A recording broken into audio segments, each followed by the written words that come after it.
बच्चों, नमस्ते। आज फिर मैं लाई हूँ एक नई कहानी। आप मेरी कहानी को पसंद करो तो लाइक करना और अपने दोस्तों से इसे शेयर करना।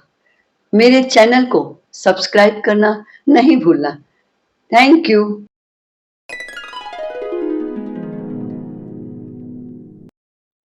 बच्चों, बहती नदी के पानी पर हक जताने के लिए लड़ाई करना क्या सही है?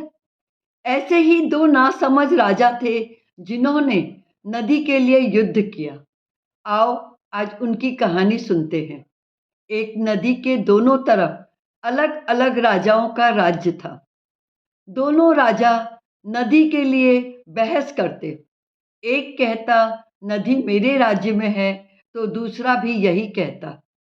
तय हुआ वॉर होगा, जो जीतेगा नदी उसकी। नदी के पास एक साधु बाबा रहते थे। युद्ध से पहले एक राजा साधु के पास आशीर्वाद लेने गए। साधु ने कहा, लड़ाई कर रहे हो, जीत तो नहीं पाओगे। राजा को बुरा लगा, पर उसने मन में सोच लिया, युद्ध होगा, पूरी ताकत के साथ तैयारी करूंगा, तभी तो जीत भी पाऊंगा। वह राजा महल में आया और युद्ध की तैयारी में लग गया। थोड़ी देर बाद दूसरा राजा साधु के पास गया। साधु ने कहा, नदी के लिए लड़ाई कर रहे हो, लड़ लो, जीत तो जाओगे। बस वह राजा खुश हो गया और उसने यह विश्वास कर लिया कि जीत तो उसकी निश्चित है। वह महल में आया और आराम करने लगा। बच्चों, युद्ध हुआ। पहला राजा युद्ध जीत गया और दूसरा राजा हार गया। युद्ध के निर्णय के समय साधु बाबा वही थे।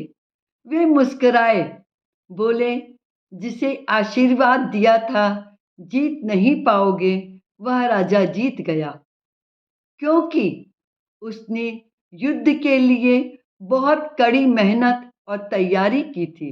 उसने अपने घोड़ों और सेना को पूरी तरह से ट्रेंड किया था।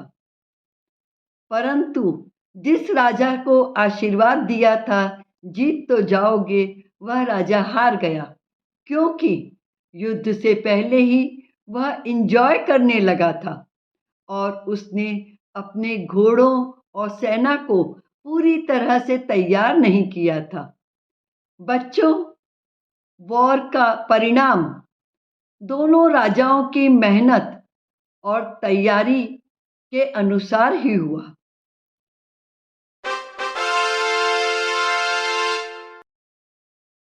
बच्चों, आर्थर एशे का कहना था, one important key to success is self confidence, an important key to self confidence is preparation. इसका अर्थ है, सफलता पाने के लिए आत्मविश्वास जरूरी है और आत्मविश्वास को बनाए रखने के लिए तैयारी करनी जरूरी है। बच्चों, मानते हो ना, सफलता पाने के लिए मेहनत करना जरूरी है।